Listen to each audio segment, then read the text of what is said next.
રામ રામ મિત્રો, આપણી આ તલ છે એની અંદર એક ક્યારો એવો હોય કે એમાં 15 દી પહેલાં પાણી કાઢ્યું હતું, પણ એ ક્યારો કયો છે એ કંઈ આપણે અટાણે ધ્યાનમાં આવે એવું નહોતી.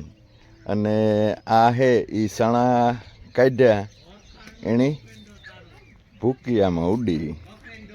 અને આજ આપણી આ તલ છે એને 25 દી પૂરા થયા. બરાબર, તો આપણે આજે એમાં છંટકાવ કરવાનો સામાન છે એ તૈયાર કરીએ. તો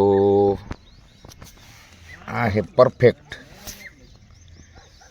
પછી આ પોટાશ છે. આ પોટાશનો કલર આ પ્રમાણે છે.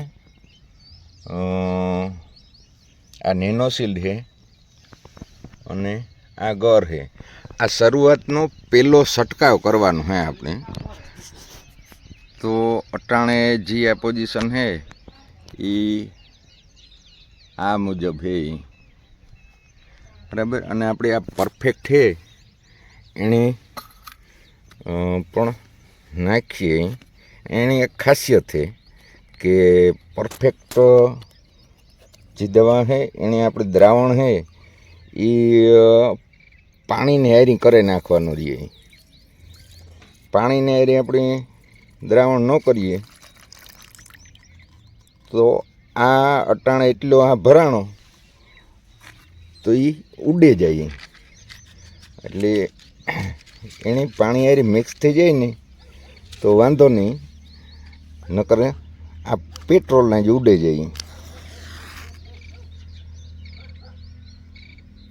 જો આમાં તાપ થાય,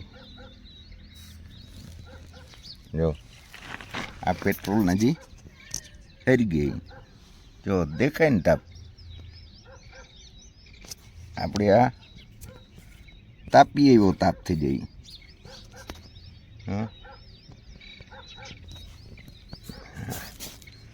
તો ગઈ ગું તો આપણે આમ નાખીએ પાણી એટલે ઠરાઈ જાય થોડું. જા પાણી નાખીએ.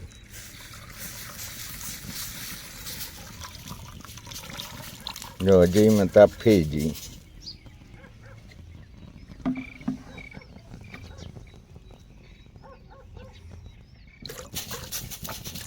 તાપ ફેટ પણ એટલો દેખાતો નથી.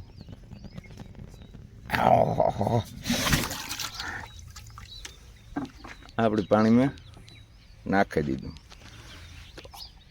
આ પોટાશ એવું છે કે આપણે 90 ગ્રામ આવે અને આમાંથી આપણે 12 પંપ થાય.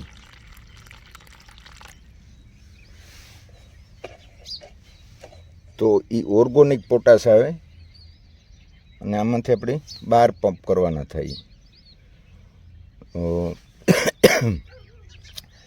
અને આ નેનોશિલ્ડ છે તો આપણી કોઈ પણ જીવાત છે એ આવવા ન દઈએ.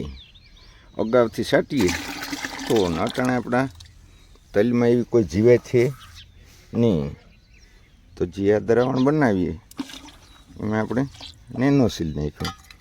અને જે આ ગર છે એ ગરથી ખાવાનું કરે મીઠું થઈ જાય. બધી દવા છે એ મીઠી થઈ જાય. તો આજનો આ છંટકાવ આપણે કરીએ. આજ તારીખ 1/4/2024. તો આપણે ફરી 8-10 દી પછી આનું રિઝલ્ટ જોઈશું કે અટાણે જુઓ આ અટાણે આ પ્રમાણે આપણે તલ છે. તો 8-10 દીની અંદર આ તલની જે કંઈ હલક છે એ પાછો આપણે આ જ બહેન ઉતારીને બતાવીશું કે આની રોનક છે એ બહુ આઈકલ આવે જાય. જય ગૌ માતા, જય ગોપાલ.